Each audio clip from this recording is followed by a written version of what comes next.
আসসালামু আলাইকুম, hour kitchen রুমে স্বাগতম জানাচ্ছি। আজকে আমি করে দেখাবো মাত্র 1 কাপ গুঁড়ো দুধ দিয়ে পুরো 1 কেজি পারফেক্ট মিষ্টি দোকানের মতো সন্দেশ। আবার কোনো ঝামেলা ছাড়াই এই সন্দেশটি তৈরি করা যাবে। আজকের রেসিপিটি হবে no fail sandesh recipe. Sandesh তৈরির জন্য আমি এখানে 1.5 কাপ ময়দা নিয়ে নিয়েছি। ময়দাগুলো আমি মিডিয়াম আঁচে ভেজে নিব। ময়দাটা এমনভাবে ভাজতে হবে যেন ময়দার কালারটা চেঞ্জ না হয়ে আসে। চলে যাচ্ছি সন্দেশ তৈরির মূল প্রিপারেশনে। এবার আমি চুলো একটি প্যান বসিয়ে দিয়েছি, তাতে দিচ্ছি 1/2 কাপ পানি এবং 2 কাপ চিনি। দেখুন শিরার মধ্যে প্রথম বলকটা চলে এসেছে। ঘন এই শিরার মধ্যে অ্যাড করে দিচ্ছি মেজারমেন্ট কাপের 1 কাপ গুঁড়ো দুধ।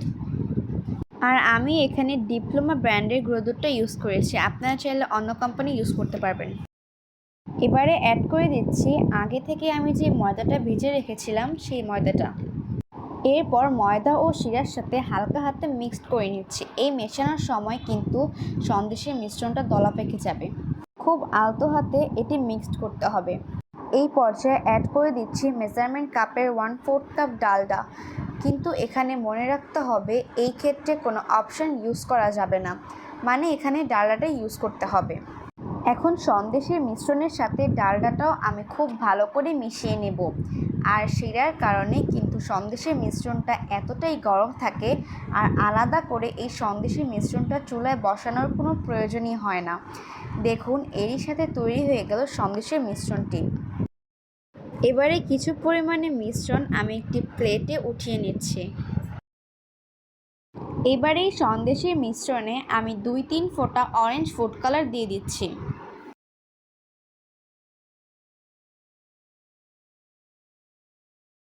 আবারও আমি সেই সন্দেশের মিশ্রণ থেকে 1/2 কাপ সন্দেশের মিশ্রণ দিয়ে দিচ্ছি, তাতে কয়েক ফোঁটা চকলেট ফুড কালার দিয়ে দিচ্ছি।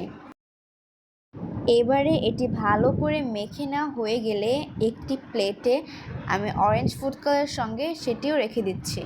সন্দেশের মিশ্রণটি আমি আগে থেকে একটি সুতি কাপড় দিয়ে ঢেকে রেখেছিলাম। সুতি কাপড় দিয়ে না রাখলে এটা দলা পেকে যেত। এবারে কিছু সন্দেশের মিশ্রণ নিয়ে আমি এখানে লাইট গ্রিন কালার করে নিচ্ছি। এরপর অবশিষ্ট সন্দেশের মিশ্রণটি একটি পলিথিনের উপর বিছিয়ে সন্দেশের মিশ্রণটি কয়েক সেকেন্ড ভালো করে মেখে নিচ্ছি।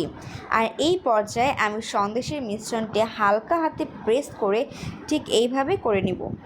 এবারে আগে থেকে অরেঞ্জ কালার মিশ্রণটি আমি লম্বা করে রোলের মতো এই সন্দেশের মিশ্রণের নিচের অংশে বসিয়ে দিচ্ছি। ঠিক এইভাবে আপনারা এটিকে বটে নেবেন। একইভাবে আমি চকলেট কালার মিশ্রণটি রোল করে নিচ্ছি। এবারে মিশ্রণটি খুব ভালো করে টাইট ফিট করে বটে নিচ্ছি।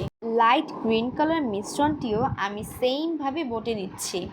সন্দেশের মিশ্রণটি আমার তৈরি করা হয়ে গিয়েছে। এবারে একটি প্লেটে এটি সুতি কাপড় দিয়ে ঢেকে রেখে দিচ্ছি। এবারে সন্দেশের উপরের কোটিংটা রেডি করে নিচ্ছি। তার জন্য বাকি সন্দেশের মিশ্রণটি আমি একটি রুটির মতো করে নিচ্ছি। এটির উপরে একটি পলিথিন দিয়ে রুটির মতো করে বেলে নিচ্ছি। আপনারা দেখলেই বুঝতে পারবেন এটি ঠিক এইরকমভাবে বেলতে হবে। এবারে পলিথিনটা উঠিয়ে নিচ্ছি। ঠিক এই থিকনেসের রুটিটি বেলতে হবে, পাতলাও না আবার মোটাও না, ঠিক রুটির মতো করে।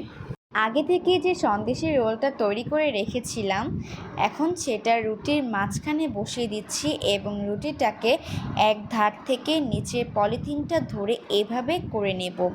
এরই সাথে পুরো রুটির সাথে কোট করে নিব। দেখতেই পাচ্ছেন পুরো সন্দেশের মিশ্রণটা আমি কিভাবে রুটির সাথে কোট করে নিয়েছি। ঠিক এভাবেই মুড়িয়ে নেওয়া হয়ে গেলে দেখবেন সন্দেশের রোলটা কোট করে নেওয়া হয়ে গিয়েছে।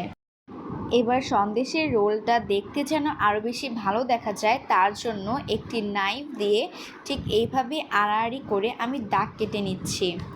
এখন রোলটা আমি আধা ঘন্টার জন্য রেস্টে রেখে দিচ্ছি। ফিরে এসেছি আধা ঘন্টা পরে। এবার আমি রোলের থেকে পলিথিনটা খুলে নিচ্ছি। সন্দেশের রোলটি আপনারা ফ্রিজে রাখবেন না, ফ্রিজে রাখতে গেলে এটি ঘেমে যাবে। এবারে আমি সন্দেশের রোলটি 1/2 ইঞ্চি পুরো করে কেটে নিচ্ছি। পুরো সন্দেশের রোলটি আমার কেটে নেওয়া হয়ে গিয়েছে।